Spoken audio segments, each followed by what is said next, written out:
It's a wonderful change. Let me first thank you all. Thank you, Kunal, and all my colleagues. It's a welcome change because before COVID, we had around 10,500 screens. After COVID, it has reduced to only 6,500 screens. During the COVID, the cinema viewing habits of a common user was more on internet. So when we say OTT, over the top is everything which comes through internet. So there are around 38 OTT platforms in our country. So from Disney Hotstar to Amazon to Netflix, all these OTT, which are 58, out of these 38 OTTs, there are 7 top OTTs. Out of these top 7 OTTs, Disney Hotstar is the number 1 OTT. So out of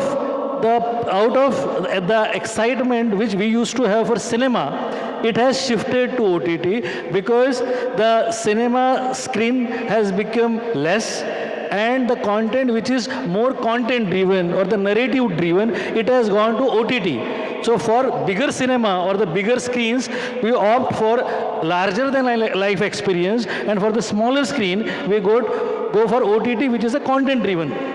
So the same question from Anveshi ji. A shift from big screen to a smaller screen, even much smaller mobile, like from 70 to TV and now mobile. How do you see this change? I'm honestly not a very big fan of this transition because, when we were going to the movie theater for the experience of larger than life experience, as Girish said, I think that's when we had the concept of superstars. As we are having OTTs and then now mobile, there's so many actors, so many influencers, so many people out there that's now become very difficult to make a mark of your own. There are no more a concept of superstar or big, huge actors, so to say. There are obviously those who are existing, they're obviously there, but I feel any form of content anywhere, what tops the list is the storytelling and the story. The content has to work.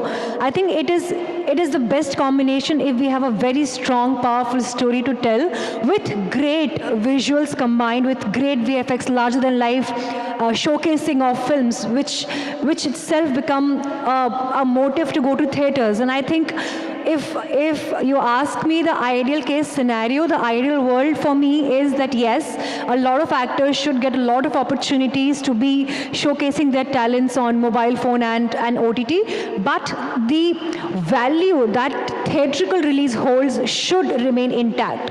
That should not be taken away because cinema, when you speak about cinema, all we can think is big screen, larger than life experiences.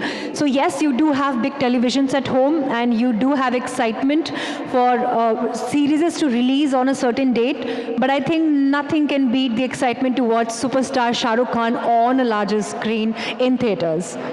Great. Rajveer ji, you must have experienced the change from a big screen to TV and now the OTT, mobile.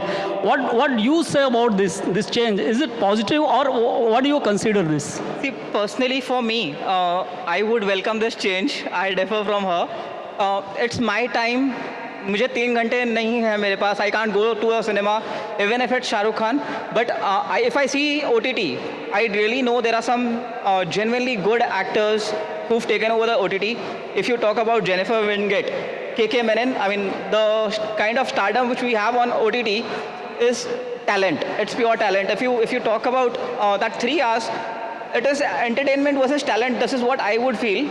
Plus, I can pause the OTT, I can watch 2 episodes of a web series, I can continue with my clients, I can continue with my work, and I can just go back to my small screen and I can watch that talent again. But then if I'm going for a 3 hours movie, I cannot use my cell phone for 3 hours, or if I'm doing it, I'm not doing justice to the screen. So यहाँ तो मैं पूरा 3 घंटे वहाँ दे रहा हूँ.